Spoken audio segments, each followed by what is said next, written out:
Nikki from YOLO Medspa in Guilford. So Nikki, did you ever think you had to get a Tyvek suit and a hard helmet? You know, when I had my business plan, I never thought that this would be my work attire. Really? Excellent. So, what do you think a business should do to prepare better for catastrophes or anything out of the blue, unplanned for? You know, they always say prepare for the worst and hope for the best, and I was really lucky to have an excellent team of people behind me when I opened. There are many thoughts I have on this, and I won't elaborate on all of them, but first and foremost, you need to make sure that you have off-site backup. I currently use Amatech Solutions, and we have off-site backup for all of our computer equipment, and what that allowed me to do is extract my records very easily, because if you have a fire or flood, if you have just an external hard drive, you may lose all your information. And so, one thing is that businesses, especially that own locations, need to have insurance.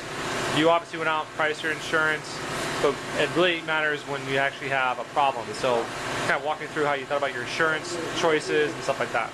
And just to premise, to give you a little background, I am a nurse. I don't have a business background, but I did go to the right people, or I was referred to the right people.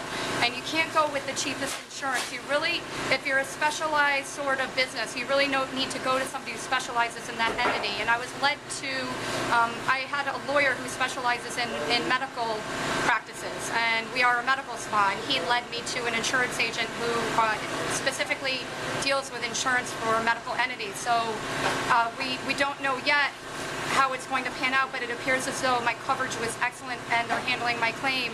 So you really, that's first and foremost, if you haven't had a review of your insurance, please do so. All right, just to wrap up, a word of advice to business owners: you get that phone call late in the night, how do you deal with it? How do you, what do you do? Number one, don't do what I did. Do not run into a burning building. Honestly, I'd say before a catastrophe happens, have a plan in place. Know who your people are, and by your people, I mean your team.